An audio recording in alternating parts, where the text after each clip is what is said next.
everyone, come on in because we are here for a special video that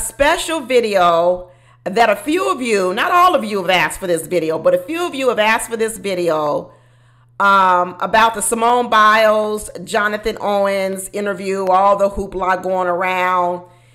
And you know what? I have watched the clip, y'all. I have watched the clip, and I'm going to tell you, I'm going to really go through my evolution of how I felt. When I watched the clip, first of all, I hadn't even watched the clip. Somebody just told me about it. And my first reaction was, well, I don't know. Athletes, they all got egos. So it doesn't surprise me that he would say that because athletes got egos. That was my first inclination in my head, but I didn't do nothing more with it. Then I actually watched one of the little clips, you know, 5 seconds, 10 seconds or whatever else. And I thought, oh, this fool talking about he don't know who Simone Biles is. That's cap. He lying. He started to remind me of, remember Prince Harry and Meghan Markle got married, and Meghan Markle said that she never even knew who Prince Harry was. She didn't Google him. And I knew that was a lie then. Folks be lying out here in these streets, but I figured, you know, that's just another lie like that. That's what I thought. And then that was it, you know, because I got things to do. I ain't got to be worried about other married people's lives. I really don't. But some people kept saying, hey, I want to hear your viewpoint. I want to hear your comments on the Simone Biles Jonathan Owens.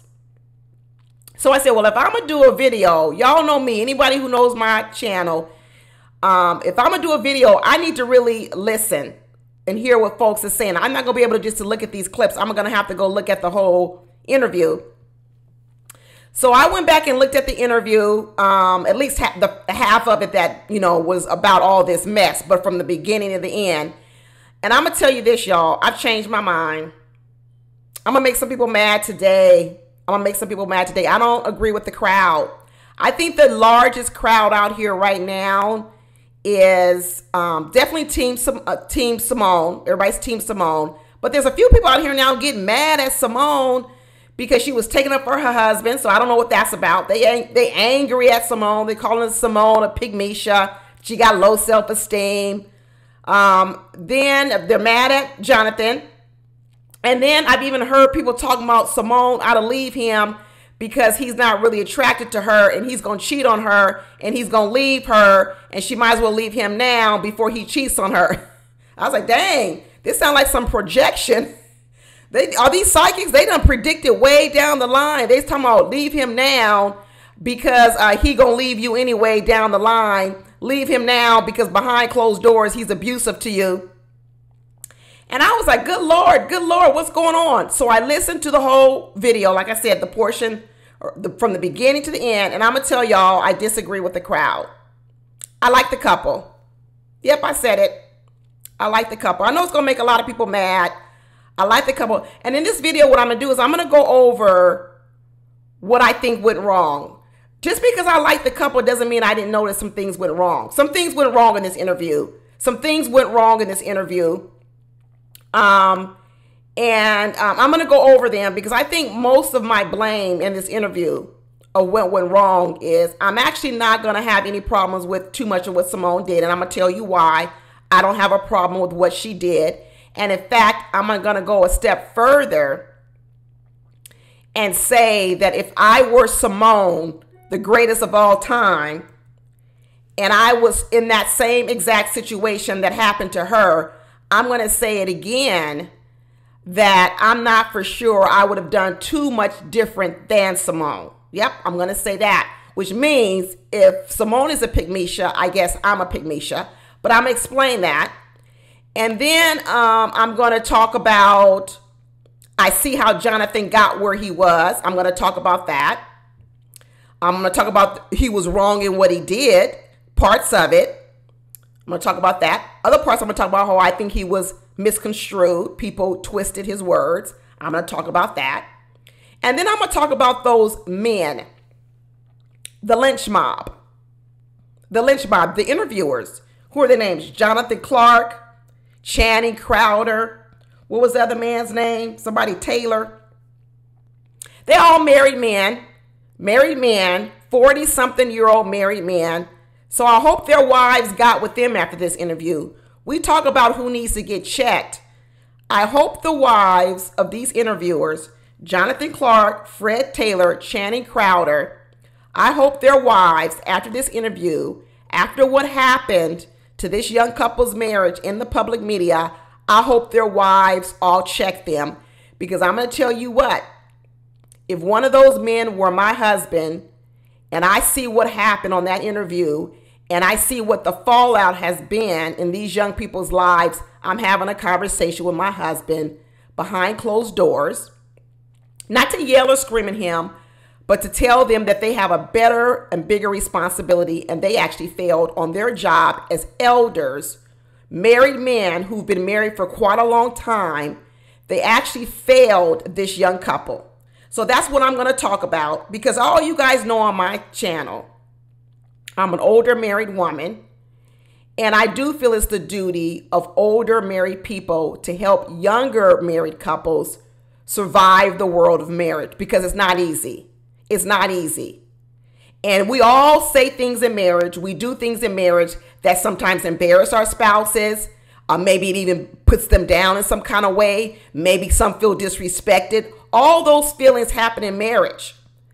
But as an older married couple, which those men were, I believe they had a greater responsibility. And what they didn't do was they didn't help protect Jonathan Owens in that moment. And let me tell you, let me get right into it. Let me tell you where the trap for Jonathan Owens started. It started in the very beginning. Like I said, I'm not going to excuse Jonathan Owens because I'm going to get into what he did wrong too. But I'm going to tell you how if you watch this interview from the very beginning and you read the room, you read the energy in the room, you will understand how we got to that point where Jonathan said the things that he said or didn't say the things he should have said, and how Simone reacted to the situation. If you watch the interview from the beginning and you read the energy in the room coming from these three grown-ass men, you understand how we got here. Is it right?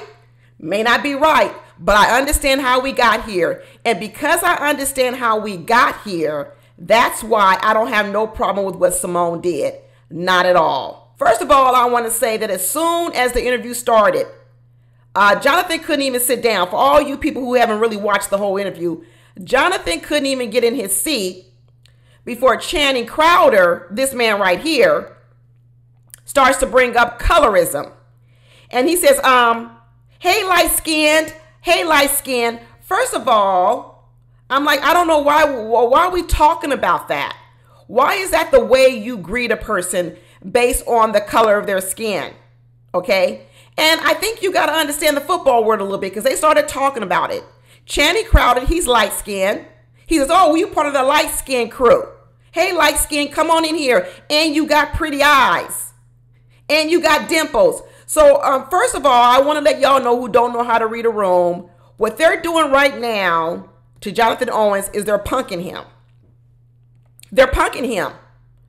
There is a thing out in the football world where they don't believe, in fact, they even admitted to it later on, that they don't believe that light-skinned guys in the NFL, in the NBA, or anywhere else are as tough as the dark-skinned guys. Let's be real about it. It's colorism. It's colorism. So when the guy walks in, Jonathan Owens walks in, and Channing Crowder, who's another light-skinned guy, he's happy to see a light-skinned guy. He's, oh man, good, the brotherhood. Another light-skinned guy in an NFL, we got to stick together, because what he's admitting to is they like to punk the light-skinned guys. And that's what you start to see right away. And you know who else knows this? Jonathan Owens knows it. Jonathan Owens knows what goes on in the NFL, in locker rooms, in the NBA, and everywhere else, that darker-skinned men try to punk light-skinned men and say the light-skinned men are soft. They admitted it, so I don't want nobody getting mad at me because they admitted it. They even talked about it in an interview and said, oh yeah, light-skinned guys don't know how to hit hard. And then they had to say, no, what about the Polynesians? What about the Samoans? And everybody had to start talking about it because it's a thing. It's a thing. And in the very beginning of the interview, they started punking Jonathan Owens right away and putting him down or like I said, punking him. So what did Jonathan Owens try to do? He tried to steer away from being called the light-skinned guy. He said, well, no, I'm more caramel. I'm more caramel. Right? And Jonathan Crowder was like, what, you don't want to claim us? You don't want to claim us? Why are we talking about colorism? Why are we talking about this? This is a form of trying to punk. This is a form right now of trying to punk Jonathan Owens. And what Jonathan Owens is doing is says, well, I'm not really light-skinned. I'm caramel. Because what Jonathan Owens is trying to do is he already knows he's getting punked.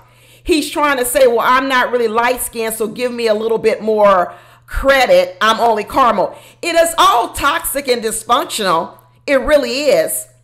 It really is toxic and dysfunctional that this becomes the opening conversation. And this is probably what goes on in the locker room all the time in an NFL. But guess what? We're sitting here watching it on this YouTube channel. So that's the first time that Jonathan Owens goes on the defense because he's immediately punked, right? He's immediately punked because of the color of his skin. So let's keep going. Like I said, read the room. They even said to him, well, you know what? He's light-skinned, but he don't play like he's light-skinned. What's that supposed to mean? Some of y'all need to flip some of these comments and ask yourself, would you be offended? Some of you who are dark-skinned, like I'm dark-skinned, or light-skinned, sometimes you need to flip these comments when it's not about you and say, how would you start feeling if someone came in the room and said, oh, well, you don't talk like a dark-skinned girl? Already I'm on edge. Already I'm looking at you sideways, but I'm in this interview, but I got my eye on you because I already know what kind of mind game you're trying to play right now. You already trying to exhibit dominance over me. You are already trying to exhibit a superiority over me. But okay, let's keep rolling with it. So the interview doesn't even start. Next thing you know, Simone Biles walks into the room because I guess she's going to take a seat over to the side. She's here to support her husband. And let me go back to that. I think they do a lot of things together, y'all. You often see Simone Biles and her husband together at a lot of things. She goes to his games. She supports him in his interviews. This seems to be the standard thing that they do. These two aren't just married. They seem like they're really best friends. They seem like they're best friends and they're each other's cheerleader. But we're going to get into that. So anyway, she comes into the room and they all greet her. But what I want to talk about right now, once again, getting on these grown-ass men, is how they even greeted Simone Biles. So when Simone Biles comes in the room and she walks off to the side, Jonathan Clark, says, oh, welcome Simone Biles, shakes her hand. Okay. The Crowder guy, Channing Crowder, he shakes her hand. This Fred Taylor guy, when she goes over to shake his hand, he daps her up. What kind of way is that to greet a woman? He daps her up. So when we start talking about who's disrespecting or not giving Simone Biles her due credit or treating her like a lady or any other kind of way, we also got to start with some of these men. Now, if these men want to have a conversation without Simone Biles there present, maybe they should have told Jonathan Owens, don't bring your wife. But now that she's here, I believe in that particular moment that the way she was greeted, getting dapped up by a grown 48-year-old man, was inappropriate. I didn't like that part from the beginning. So the next part they go on when they go down the road of start punking Jonathan Owens more, and they say to him, how does a guy who has a 43 vertical and runs a 4.3 end up at a Missouri Western? We don't even know that school. We don't know nothing about it. We don't know where it is. We don't know nothing. So already they're talking about where you went to school.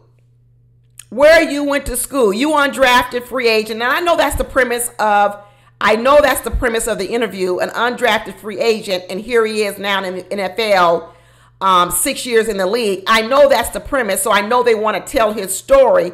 But I'm still telling you, I'm reading the room. I'm reading the room. I'm reading the vibe. I'm not hearing from them, man, what a great story. What I'm hearing is already 3 older men still putting some pressure on a younger player. That's what I'm hearing. So Jonathan Owens, he's humble. Like I said, in the beginning of this interview, he was showing a lot of humility. He was showing a lot, revealing about himself, some real honesty. And he was saying, you know what? I was really a late bloomer player. I didn't really come into myself until my last year in college. He told the story of, you know, when I picked a college, I just chose a college of where I could go to college and get a scholarship because I knew my mom couldn't afford school. And this was a college that gave me a scholarship. He humbled himself. He wasn't running around talking about, yeah, I'm the man, which a lot of athletes do even from the time that they're in high school. They run around thinking they're the big man on campus. Even in college, they're the big man on campus. This man at the moment, Jonathan Owens, is telling him, no, I didn't have a lot of confidence. I was a late bloomer. I didn't even come into my talent. I didn't even believe in myself. I didn't believe anything going on with me. That's why I wasn't walking in that sort of self-confidence that all you other men are sitting here talking about. See, all these other men are older. They already got their confidence, but they can't remember back to the time when they didn't have the confidence of Jonathan Owens, because even Jonathan Clark said he was undrafted. But for some reason, he can't remember his mindset back then when he was getting left over. But instead, what they're doing now is, in a lot of ways, they're kind of punking Jonathan Owens. I'm telling you right now, that's what I'm feeling in this interview. Jonathan Owens keeps humbling himself. He said, you know what? Yeah, you know, when I was in college, the Kansas City Chiefs used to play at our school, and I was just so honored to be cleaning their rooms. That was where they had their practice teams. In off-season, preseason, that's where they used to practice or whatever else. And as my job, I would clean their rooms. It was an honor to clean their rooms. He was happy to do it. Jonathan Owens isn't coming off as some arrogant man like I was thinking initially. He isn't coming off as that. He's coming off as a guy, actually, to be honest with y'all, he's coming after a guy who lacked self-esteem, who lacked belief in himself. That's what he's coming off in. And the older men in this interview, to be honest with you, they're taking advantage of what they see in him. They see the weakness in him. They see it. They see it. And right now in this interview, what I'm getting from them is they're starting to exploit it. And so Jonathan Owens started saying, yeah, I had to start building my confidence. He said, I started journaling a lot, writing down my thoughts, trying to pump myself up, trying to make myself build self-confidence, because he didn't have a lot of it. He's talking about things that he did that he had to do to bring up his self-confidence. He said he was unsure about himself. He said he had been cut 4 times in previous teams. He was an undrafted free agent. He said he was on the practice squad for 3 years. He never knew if he would even make it to the NFL. So he's talking about this story in front of these men, these other men with these big old egos, humbling himself and saying, this is where I started. I wasn't a person with a big ego. I wasn't a person walking around the big man on campus. I didn't have all this confidence that maybe some of you had. And then what does the other football player, the other man, jump in and say? Fred Taylor? Well, I can't really understand because I was drafted 9th. He's like, well, I can't really understand because I was drafted 9th. And then what do the other Jonathan Clark and Channing Crowder do? They then tell Fred Taylor, oh, shut up, man. You over here bragging about how you was drafted 9th, nobody wants to hear that. No, they didn't want to hear that. They want to keep hearing the story of Jonathan Owens, who is talking about how he's not confident. They want to hear the story of Jonathan Owens because Jonathan Owens isn't over here boasting like Fred Taylor is and saying how he was drafted 9th. Nah, they want to get back on Jonathan Owens and continue to punk him.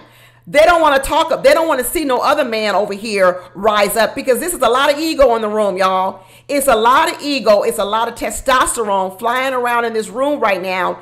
And if I am Simone Biles in the room watching this, I'm reading the room. This is what I'm going to tell you later on. I don't have no problem with what Simone Biles did, because if I'm in the room right now watching these conversations between my husband, these 3 NFL players, all this testosterone and ego flying around, I'm already reading the room and seeing what they doing right now to my man. I see it because I saw it. I ain't even his wife. So Jonathan Owens, he keeps going down the wrong of humble pie. He says, yeah, you know, I didn't think I was good enough. I have been turned down so many times. I didn't think I was good enough.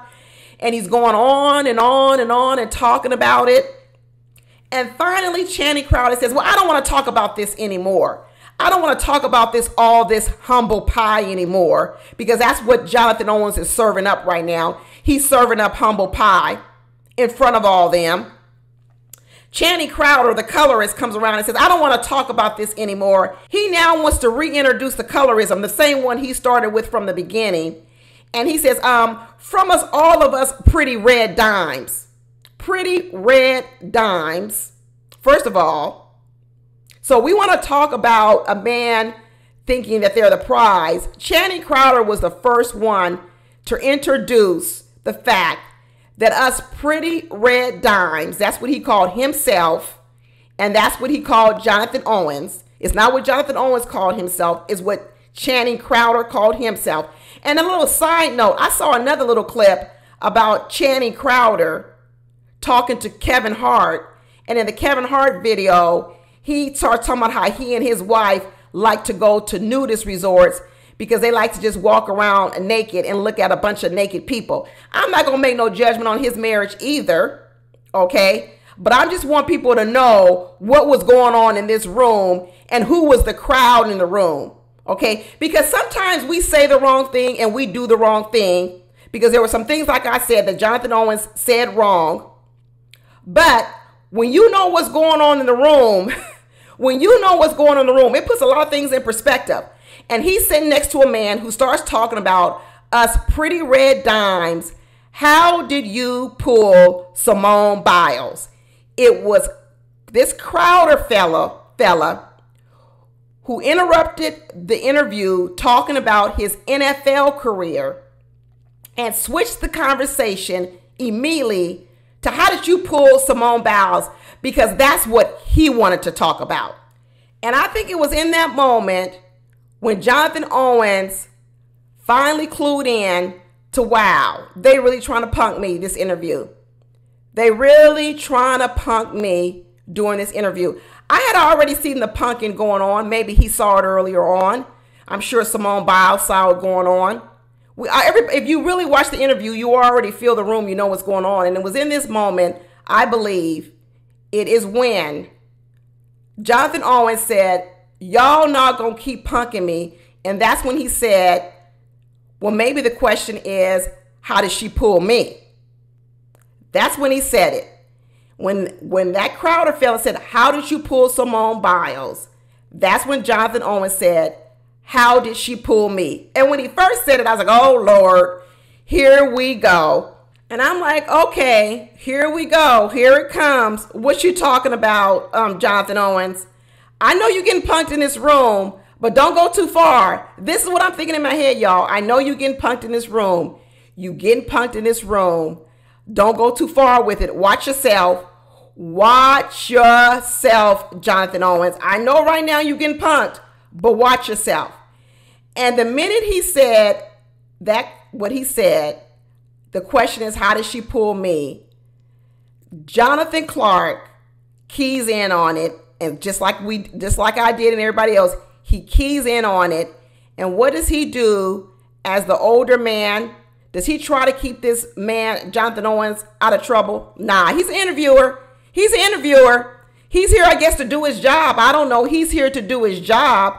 But did he try to say, oh, man, don't go down that road? Did he wave the caution flag for Jonathan Owens and say, man, don't go down that road? No, he didn't, because remember, he was already part of the crowd punking Jonathan Owens for the beginning. So, of course, he's not going to warn Jonathan Owens to go down that road. And let me tell you, Jonathan Owens is young. He's young. He's young in marriage.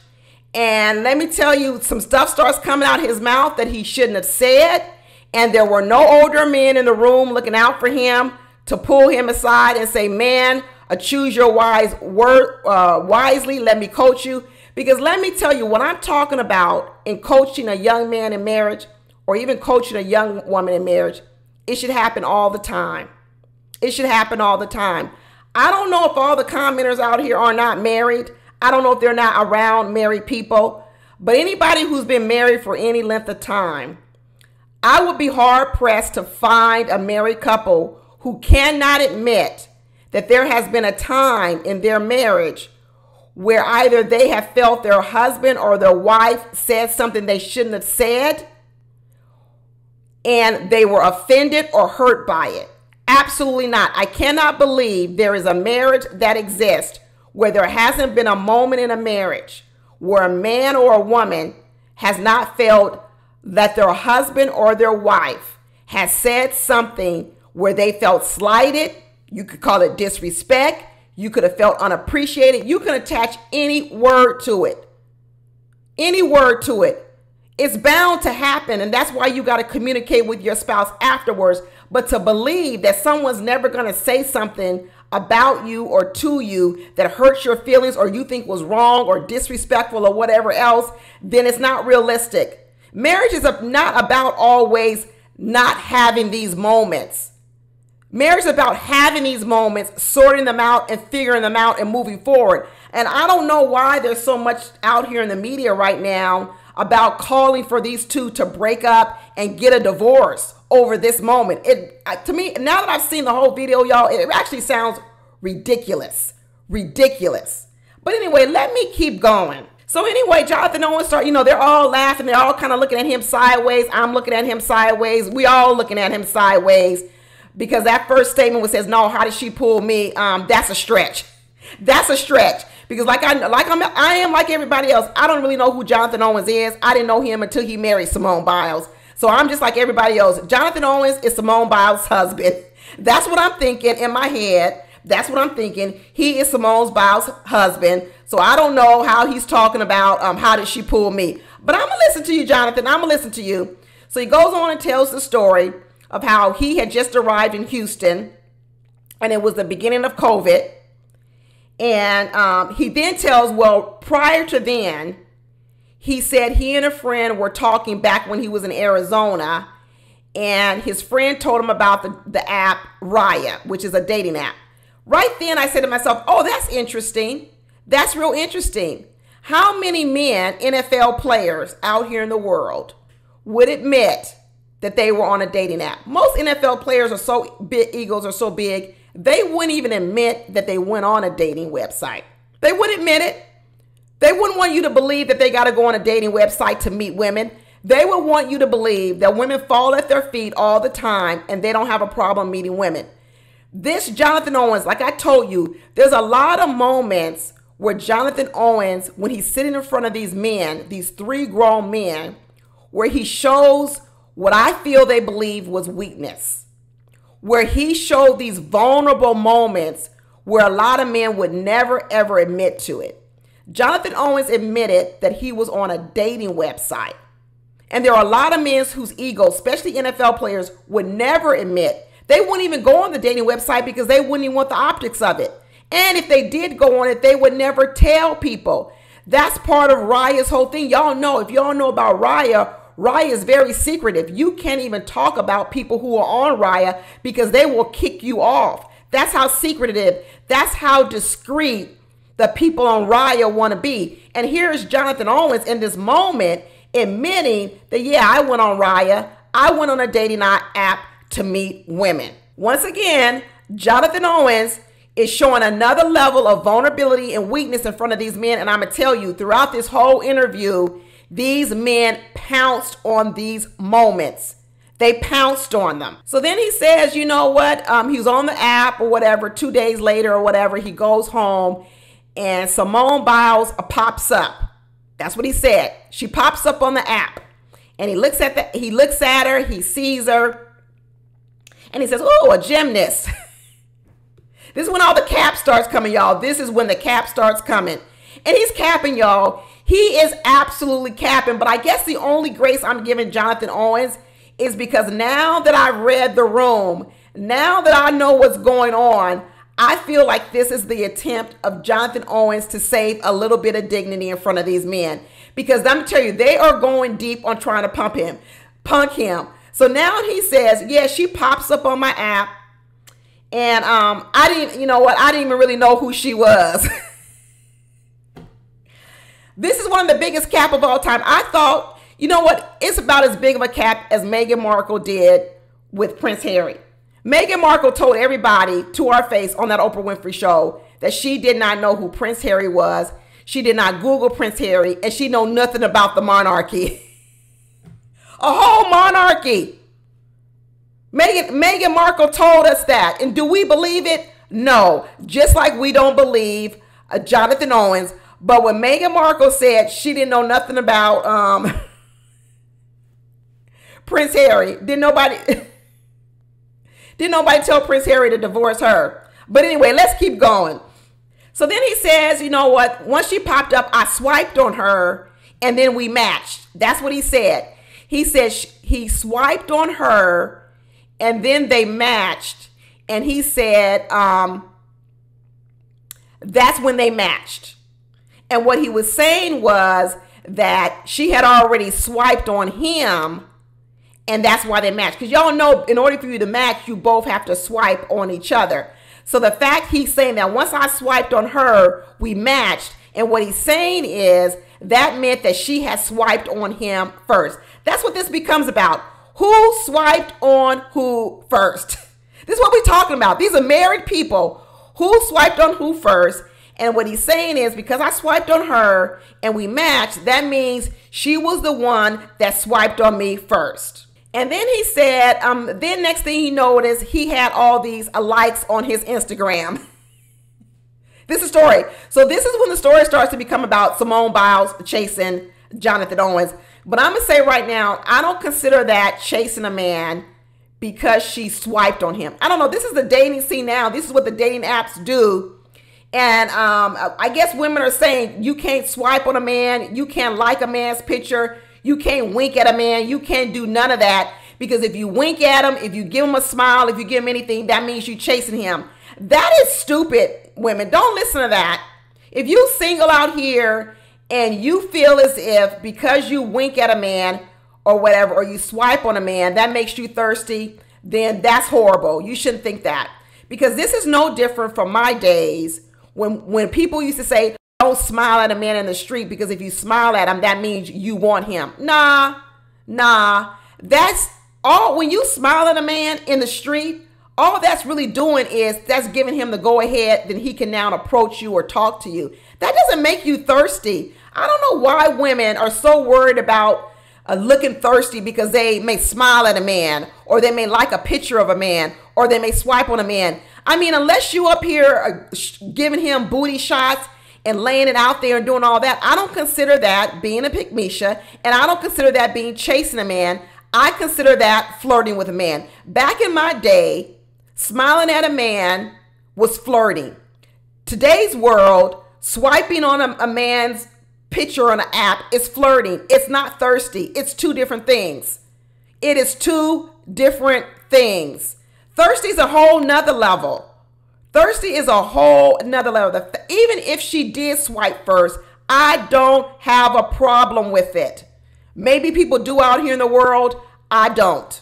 So he was saying after he saw all the likes on his Instagrams, then he said, he looked at it. He was like, oh, wow. He was impressed. If you all look at the interview, when he said he had a bunch of likes on his Instagram, he was impressed. He didn't say that, but he was impressed. In fact, what he talked about, if you really read the room and read what he was saying, was he became anxious. He became anxious. Because all of a sudden now he sees, I just got matched with Simone Biles. He tried to pretend like he didn't know who she was. He knew who she was, and he was impressed. And what he did was, he said, oh, I went and took a shower. I'm going to go take a shower. You know why? Because he's impressed. He doesn't want to look thirsty. He doesn't want to look like he's pushing up on her too fast.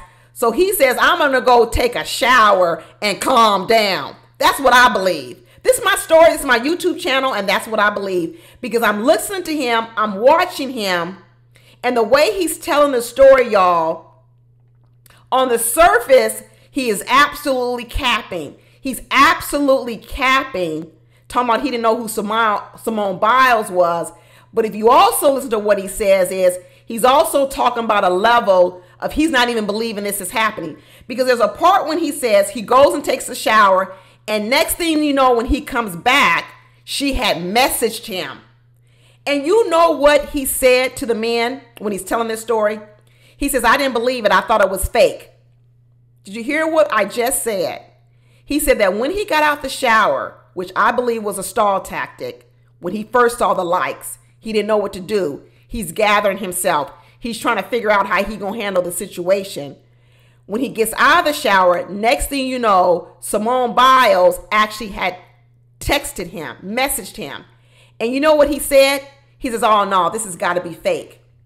You know why he said this has got to be fake? Because he himself couldn't believe that Simone Biles had messaged him. He himself was in awe, right? That right there told me that even though I heard his lips moving and talking about she pulled him, when he's describing what he did, it actually told me he felt the opposite way. It told me he felt the opposite way, because if you really believe you the catch and Simone Biles texts you, why are you now saying, I think it's fake? I couldn't even believe it.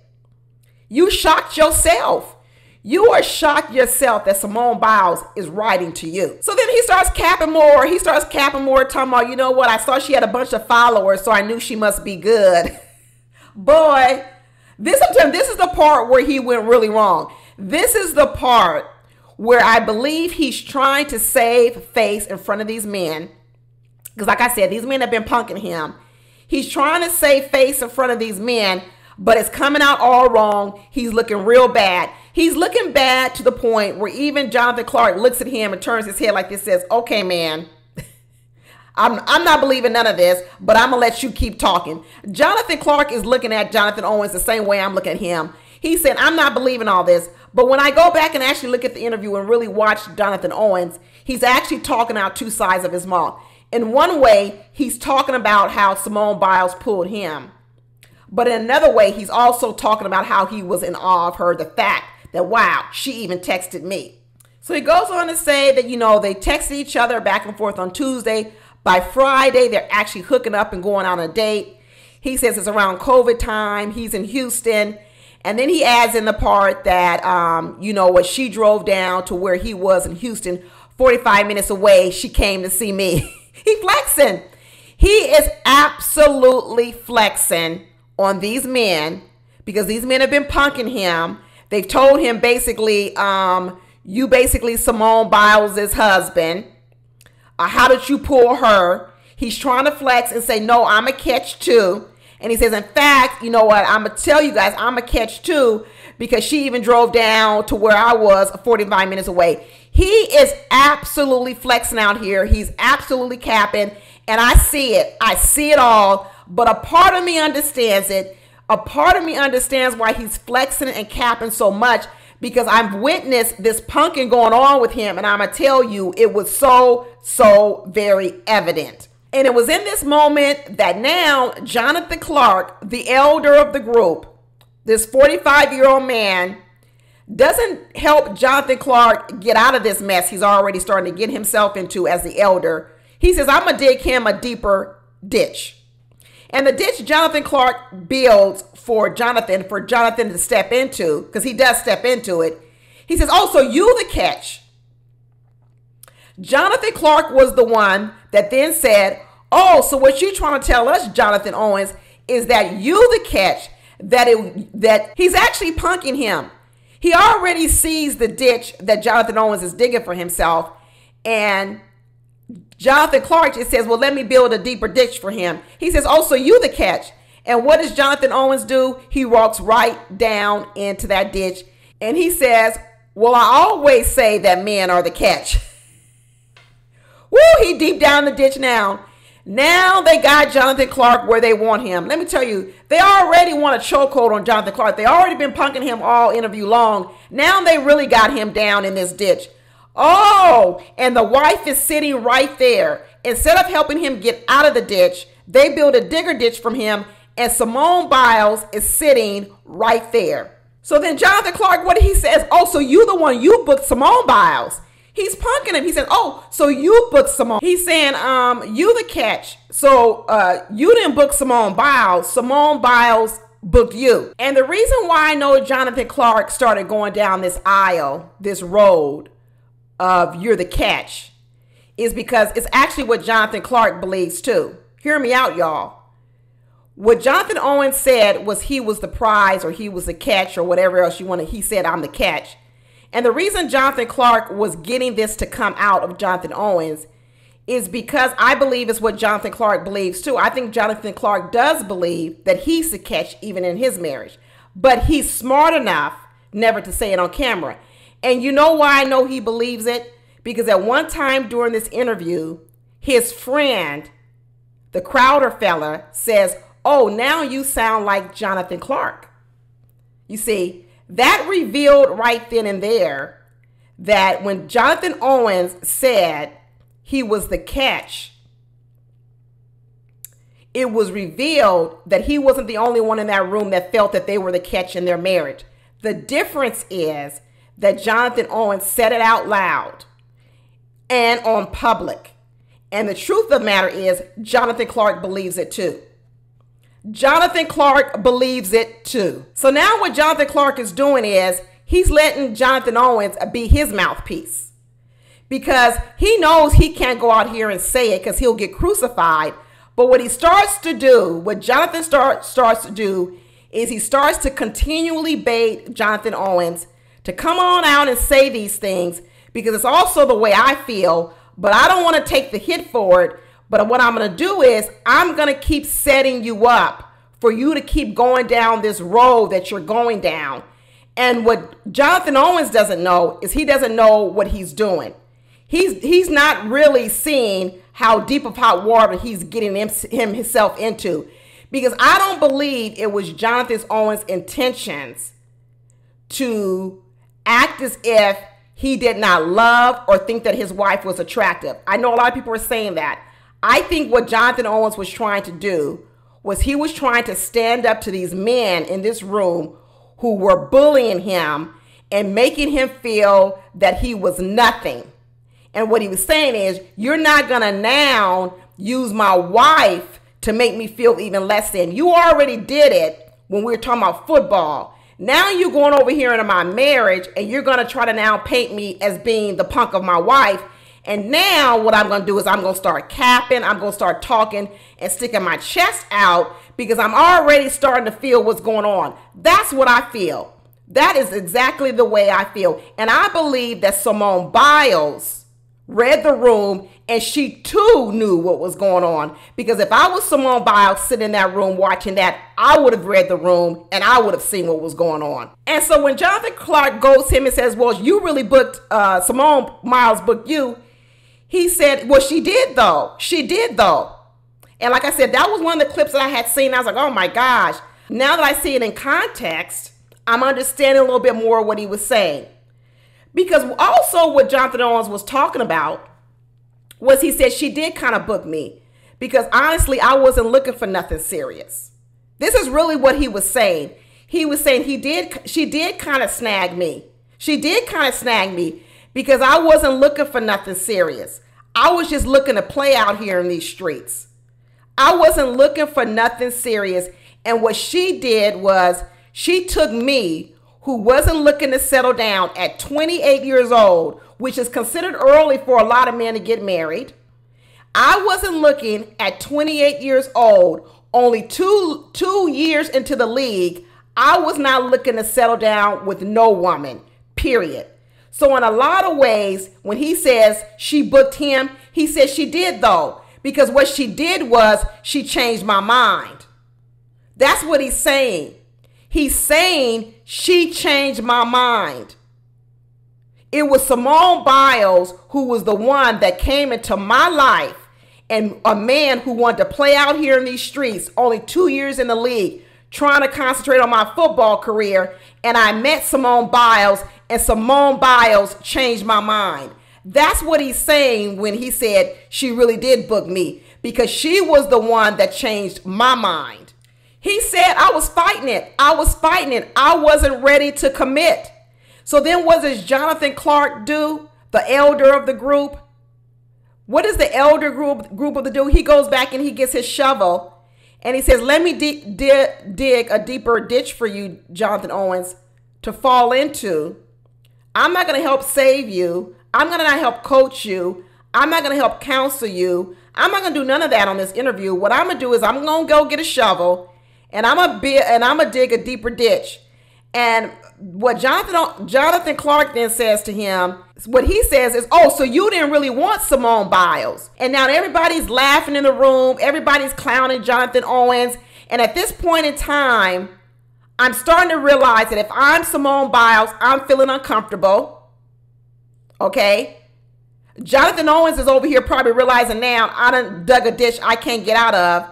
Now, earlier, Simone Biles chimed in and had said to Jonathan, no, baby, I was the first one to message you. But the reason why I was able to message you was because you had already swiped on me. Okay? So what Simone Biles said is, you had swiped on me first. Then when I swiped on you, I was able to message you right away. So yes, I was able to message you first, but you swiped on me. Simone Biles cleared it up and said, listen, no, I didn't swipe on him first. He swiped on me. And then when I swiped back on him, I did message him first. That's how Simone Biles was cleaning it up when he was retelling the story about the whole swipe left, swipe right, whatever the case may be going on. But remember, Jonathan Owens is getting punked out here. So he's capping out here, acting as if it was Simone Biles who swiped on him first. And Simone Biles is like, no, I didn't swipe on you first. But I'm going to tell you, this is why I'm going to give Simone Biles credit. Because I'm telling you, if I'm the wife in the room and I'm seeing my husband get punked the way that they were trying to punk Jonathan Owens, and I already know, Simone Biles knows her husband. She already knows that he probably doesn't always have the best self-esteem, because he even admitted it. He admitted that he can sometimes suffer from believing in himself. And I'm Simone Biles, and Simone Biles is mentally tough. She's mentally tough. You got to be the world's greatest gymnastics. She's mentally tough. And later on in the interview, he talks about how she helps mentally prepare him because she's mentally tough. She's reading the room. She's seeing that he's getting punked in this interview. She sees him putting his foot in his mouth. She sees him fall into the ditch that these grown-ass men are digging for him. And the decision that she makes in that moment is, I'm not going to interrupt this interview and jump down my husband's throat because I already read the room and I know what's going on. And what she knows as a confident woman in herself, and she's confident in her marriage, she's confident in the love that her husband has for her, she's confident in it all. She sees her husband out here capping. She sees her husband out here talking about he's the catch. And you know what she decides to do? She decides to keep her mouth shut. And I agree with her. What is the point of Simone Biles in that moment checking her husband in front of men who are already punking him? That would have been a horrible move on Simone Biles' point. Why would Simone Biles in that moment, the greatest gymnast of all time, athlete of the year several times, the most decorated gymnast, why in that moment would be the time where she would poke out her chest and jump on this bandwagon of these other men and put her husband down even more and exude superiority over him? I wouldn't have done it either, Simone. I wouldn't have done it. I don't care if my husband was capping in that moment. I wouldn't have cared. Because I would already know my husband, I would be confident in his love for me, and I would also understand why he's doing it right now, because I would have read the room, I would have seen what was going on, and in fact, I probably would have done like Simone too. I would have cheered my husband on and say, yeah, don't let them punk you, husband. Tell them that you a catch too. I would have done just what Simone did. I wouldn't have gone to putting my husband down in that moment. I would have gone to being a cheerleader for my husband, because I see 3 grown men in this room trying to punk my man, and I would not have been the 4th person in the room. Instead, I would have flipped the script with my own mental toughness, with my own security, because I ain't no pygmisha. I don't suffer from low self-esteem, and I would have taken the role in that moment to pump up my man and say, don't let him punk you, husband. Let him know. Let him know. You are no chopped liver. And I don't care if I am the world's greatest athlete. I don't care if I could crush my husband with my wealth, with my fame, with my talent, whatever else, because we know she can.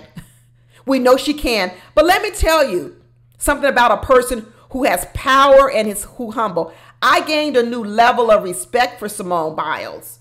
A lot of people want to look bad at Simone Biles, but let me tell you, I gained a new level of respect. Because let me tell you, when you're the greatest gymnast of all time and you're in this moment, and the restraint that she practiced, the love for her husband that she practiced in this moment, when she knew it would only take a couple of words to crush him, and there would have been a whole audience, all three of them men sitting over there laughing at him when she did crush him. Bravo to you, Simone Biles.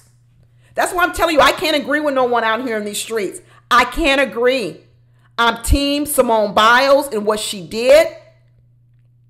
And some of the people who I'm really most ashamed at, were these grown-ass three men up here who've all been married, who all got wives. And I'm ashamed at the way and how they handled this situation between these two young people. And in fact, later on in the interview, one of them finally lets up and says, hey, we need to let up off these newly married couples. There you go. Because you're getting in their minds.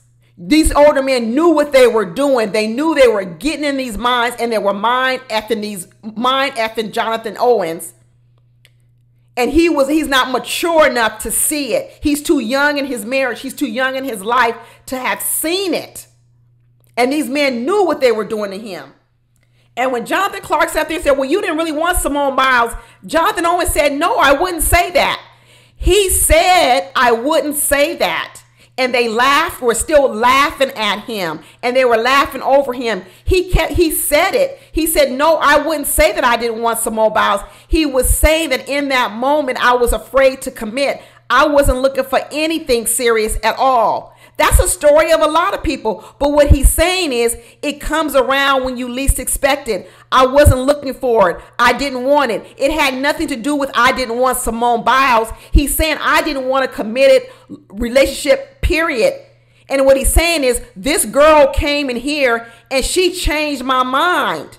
She changed my mind. So yeah, she is the one that pulled me because I was the one that didn't want it. I wasn't looking for marriage. She was. She was looking for marriage. I wasn't. And she flipped me. And even one of the men later on said, oh, so what you're saying is not only does Simone Biles do flips out in the real world, she flipped you. He said, yeah, she flipped me. You know, he's capping out here talking about I didn't know who she really was. He said because it's COVID he absolutely had to have known who Simone Biles was. That's just full on cap. But I think another part where he said he fully got in touch with it was when they went out in public. Because I guess until then, they had never gone in public because it was COVID. He said, but the first time they went out in public together and they went to go get some milk and cookies. I'm going to tell you about that too.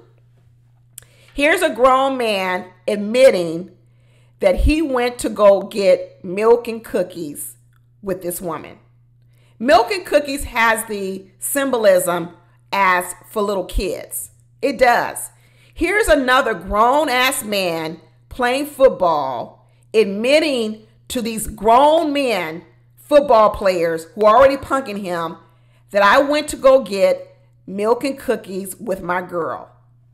I'm telling you, Jonathan Owens talks freely and openly about a lot of moments that these men looked upon him and said he was weak.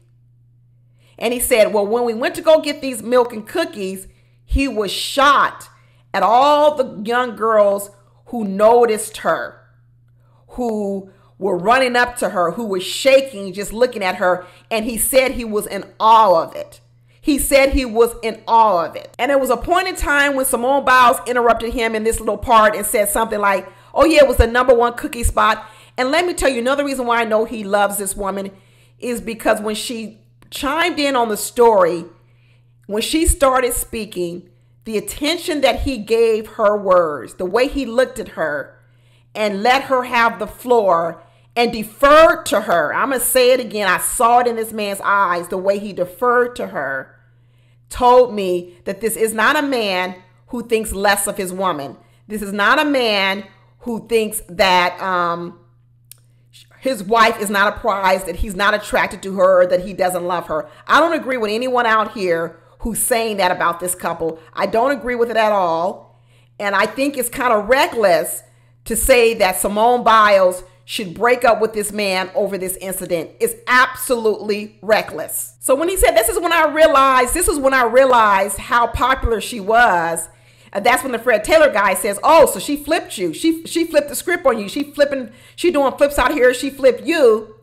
And he said, yeah, in a lot of ways she did flip the script because she wasn't scared. And to be honest with you, where I was in that moment, I might not have gone forward with anything. That's what he said. I might not have done any of this.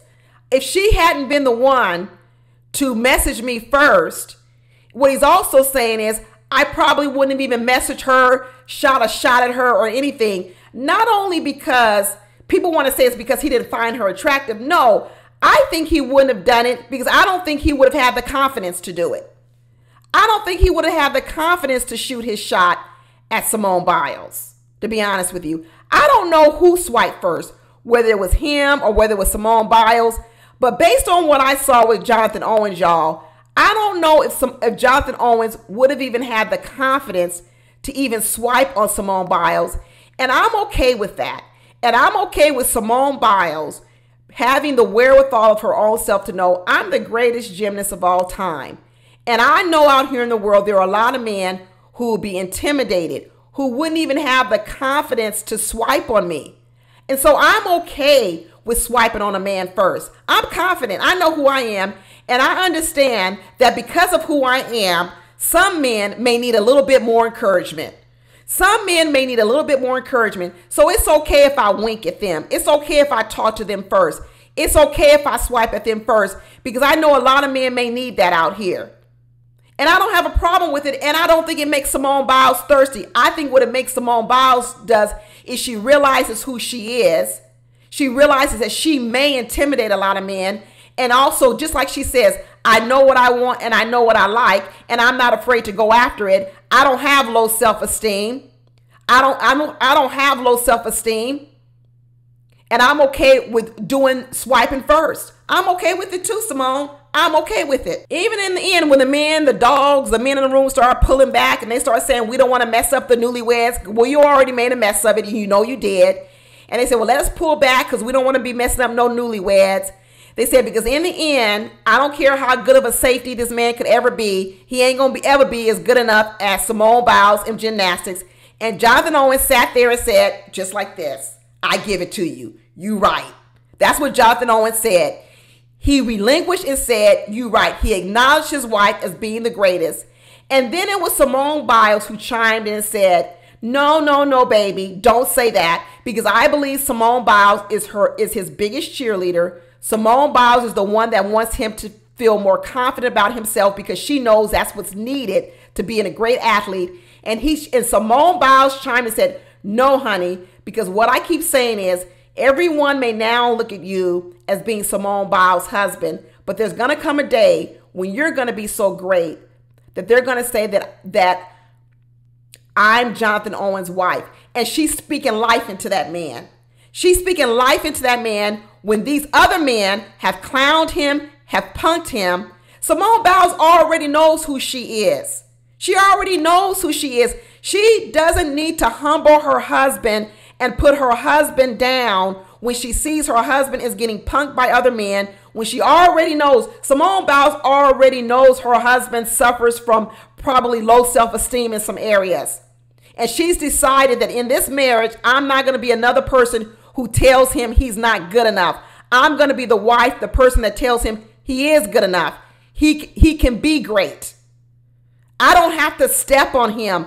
I don't have to be the giant, the GOAT of all time that steps on my husband's neck.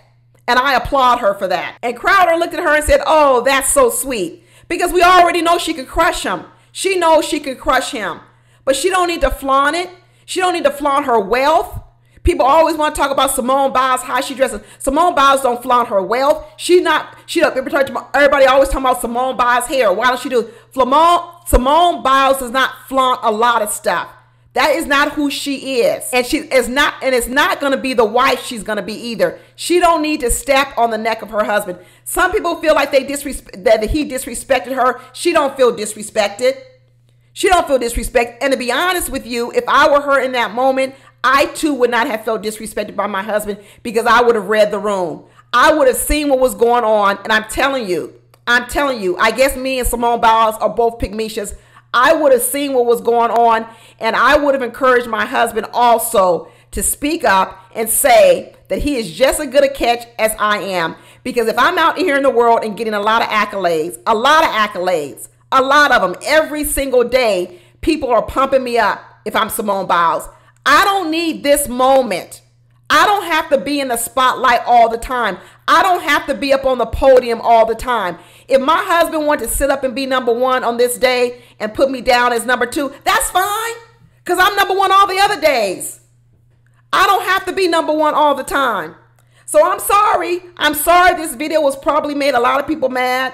I'm sorry this video probably didn't become in agreement with everyone, but I don't have no problem with the way that Simone Biles handled her situation.